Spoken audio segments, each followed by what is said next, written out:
কিছুদিন পূৰ্বে সেবাৰ অধ্যক্ষ ৰমেশ চন্দ্ৰ জৈনীয়ে কৈছিল যে 2023 আৰু 24 বৰ্ষৰ মেট্ৰিক পৰীক্ষাৰ যি প্ৰশ্ন কাকত আছে তাৰ পৰা 2025 বৰ্ষৰ মেট্ৰিক পৰীক্ষাত বহুত প্ৰশ্ন আহিব।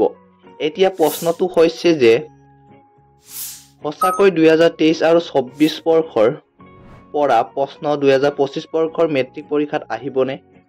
2 নম্বৰ প্ৰশ্নটো হৈছে কেৱল মাত্ৰ 2023 আৰু 24 পৰা প্ৰশ্ন পঢ়িলে ছাত্ৰ-ছাত্ৰীয়ে 2025 বৰ্ষৰ মেট্ৰিক পৰীক্ষাত উত্তীৰ্ণ হ'ব পাৰিবনে? যদি 2023 আৰু 24 পৰা প্ৰশ্ন আহে তেনেহলে কিমান নম্বৰ আহিব পাৰে? এই বিষয়ে আৰু যদি মেট্ৰিক পৰীক্ষাৰ্থীসকলৰ প্ৰশ্ন থাকে তেনেহলে কমেন্ট কৰি জনাই দিব পাৰে। ছাত্ৰ-ছাত্ৰীৰ প্ৰথমটো প্ৰশ্ন আছিল যে সঁচাকৈ 2023 আৰু 24 পৰা প্ৰশ্ন 2025 বৰ্ষত আহিবনে? ইয়াৰ উত্তৰ হৈছে হয়, 2023 আৰু 24 পৰা 2025 বৰ্ষত প্ৰশ্ন আহিব।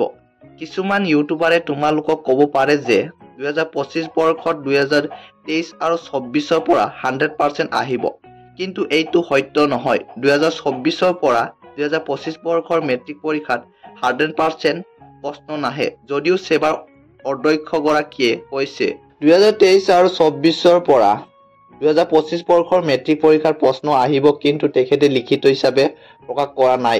অৰ্থাৎ সেবাৰ যিটো অফিচিয়েল ৱেবছাইট আছে সেই ৱেবছাইটত তেখেতে নটিফিকেশ্যনটো দিয়া নাই। কেৱল মাত্ৰ তেখেতে মুখতহে কৈছে যে 2023 আৰু 24 পৰা 2025 বৰ্ষৰ মেট্ৰিক পৰীক্ষাত প্ৰশ্ন আহিব। গতিকে তোমালোকে কেৱল মাত্ৰ 2024 আৰু 23 প্ৰশ্ন কাকতৰ ওপৰত নিৰ্ভৰ নকৰিবা। 2 নম্বৰ প্ৰশ্ন আছিলে যে যদি কোনো ষ্টুডেণ্টে কেৱল মাত্ৰ 2023 আৰু 24 প্ৰশ্ন কাকত মুখস্থ কৰে তেতিয়া 2025 বৰ্ষৰ মেট্ৰিক পৰীক্ষাত উত্তীৰ্ণ হ'ব পাৰিবনে? ইয়াৰ উত্তৰটো হৈছে যে নহয়, তেওঁ পাছ কৰিব নোৱাৰে, মেট্ৰিক পৰীক্ষাত তেওঁ ফেল কৰিব। 3 নম্বৰ প্ৰশ্নটো আছিলে যে যদি 2023 আৰু 24 পৰা প্ৰশ্ন আহে তেতিয়াহ'লে কিমান নম্বৰ আহিব পাৰে? ইয়াৰ উত্তৰটো হৈছে 20 পৰা 25% আহিব পাৰে।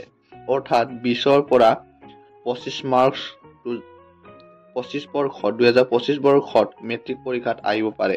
বিগত সময়ত দেখিব পাইছো যে সেবাৰ বৰ্ডে যিটো কয় তাৰ উল্টাহে হয়।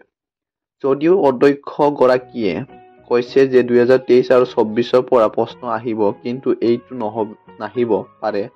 কাৰণটো হৈছে তেওঁলোকে এইটো অফিচিয়েলি নটিফিকেশ্যন দিয়া নাই। গতিকে তোমালোকে এই সেবাৰ বৰ্ডৰ ওপৰত সম্পূৰ্ণ ডিপেণ্ডেণ্ট নহবা। তোমালোকে মেইন কিতাপ পঢ়িবা। এনেদৰে ইনফৰমেটিভ নিউজ পাবলৈ ছাবস্ক্ৰাইব কৰা আমাৰ